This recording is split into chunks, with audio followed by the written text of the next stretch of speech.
قل هذه سبيلي أدعو إلى الله. Assalamualaikum warahmatullahi wabarakatuh. Alhamdulillah, salatu wassalamu ala rasulillah, amma ba'd. Kaum muslimin yang dirahmati Allah subhanahu wa ta'ala, kali ini kita akan menampilkan dan membahas video dari Ustadz Zainal Abidin, kaum muslimin, di mana di dalam video tersebut Ustadz Zainal Abidin menjawab pertanyaan dari jamaahnya. Pertanyaan tentang apakah benar bahwa para habib itu adalah keturunan Nabi Muhammad Sallallahu Alaihi Wasallam. Kita simak videonya. Seseorang mengaku masih keturunan di silsilah keluarga Nabi Muhammad. Mereka mempunyai san. Ikhwah sekalian, siapapun yang mengaku turunan Rasul, 90% rata-rata nggak benar. Karena turunan Rasul itu nggak butuh pengakuan. Ya. Orang yang benar-benar turunan Rasulullah itu yang tidak diragukan cuma satu, Imam Mahdi aja nanti. Selain itu, karena anaknya Hasan Husain, Husain itu banyak istrinya, kalau nggak salah 25. Ya otomatis mati cerai 25. Hasan juga begitu, istrinya banyak sekali. Hasan Husain, ya. Itu sekarang yang jadi masalah yang mana? Itu kan? Tentang masalah silsilah, bahkan Wali Songo itu diakui semua turunan Rasulullah. Setelah saya melakukan penelitian hampir 10 tahun, nggak ada yang benar. Nah, kaum muslimin, ternyata Ustadz Zainal Abidin ini sudah melakukan penelitian hampir 10 tahun dan tidak menemukan kebenaran bahwa orang-orang yang mengaku sebagai keturunan Nabi Muhammad SAW benar-benar terbukti bahwa mereka ini keturunan Nabi Muhammad SAW.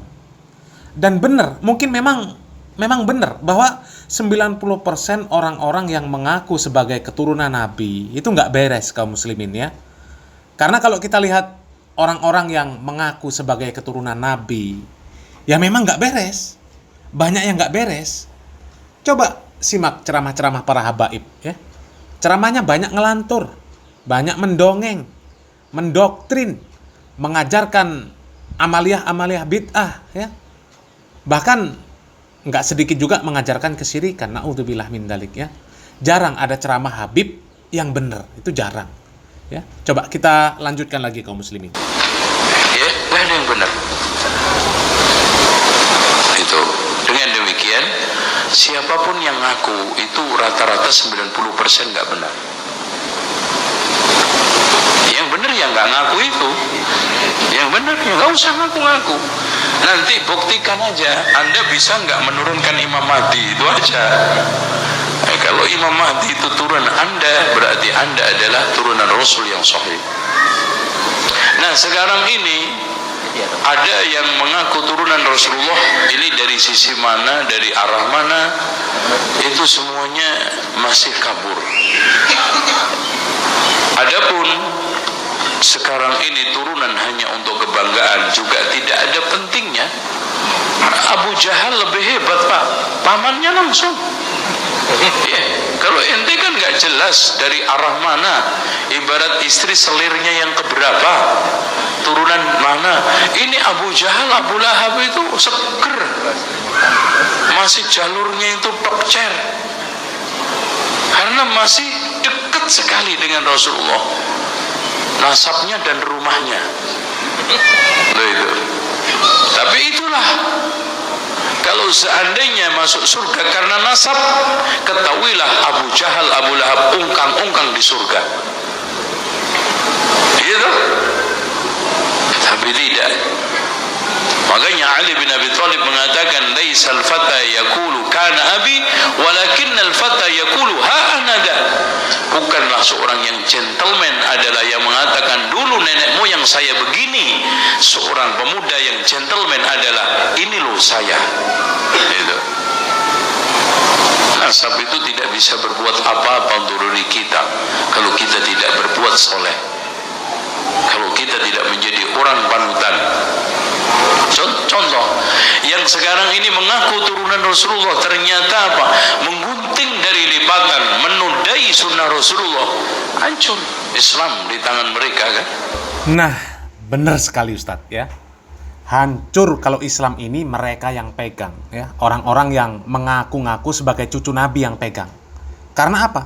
Amaliyah-amaliyah yang mereka kerjakan banyak yang tidak mencontoh Nabi Muhammad SAW. Banyak yang tidak berasal dari Nabi Muhammad SAW. Malah mereka ini ngarang-ngarang sendiri.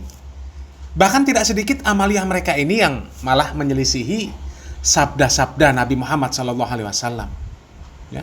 Nabi Muhammad SAW mengatakan di dalam hadis yang sahih riwayat Imam Muslim rahimahullah dari Jabir radhiyallahu an, naha Rasulullah SAW ayyujassasal qabru wa ayyuq'ada alaihi wa ayyubna alaihi. Sahabat Jabir radhiyallahu an mengatakan Rasulullah SAW melarang dari memberi semen pada kuburan, duduk di atas kuburan, dan memberikan bangunan di atas kuburan. Nabi Muhammad SAW melarang memberikan semen di kuburan, duduk di atas kuburan, dan melarang mendirikan bangunan di atas kuburan. Ya.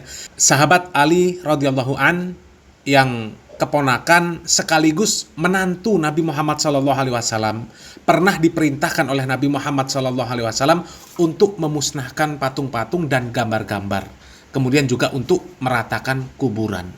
Tapi kita lihat orang-orang yang mengaku sebagai cucu Nabi sekarang ini ya, yang mengaku sebagai keturunan Nabi, kalau ada kuburan dari kalangan mereka malah dibangun di atasnya bangunan yang megah, didekorasi, dikasih gambar-gambar, foto-foto, ya. Itu kan namanya menyelisihi Nabi Muhammad SAW.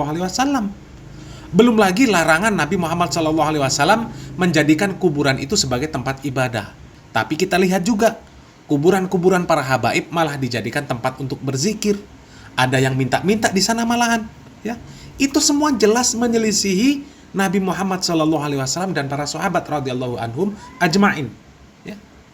Belum lagi ibadah yang mereka rubah-rubah, ya. Mereka modifikasi. Perintah sholawat dari Nabi Muhammad SAW mereka laksanakan dengan cara yang berbeda juga. Mereka baca sholawat-sholawat yang tidak berasal dari Nabi Muhammad SAW dan malah membaca sholawat sambil getumbrengan, ya, sambil joget-joget. Na'udzubillah min dzalik. Ya, apapun jogetannya. Ya, karena di dalam agama Islam nggak ada cara beribadah dengan joget-joget, nggak ada, ya. Dan masih banyak lagi lah keanehan-keanehan orang-orang yang mengaku sebagai keturunan Nabi Muhammad SAW.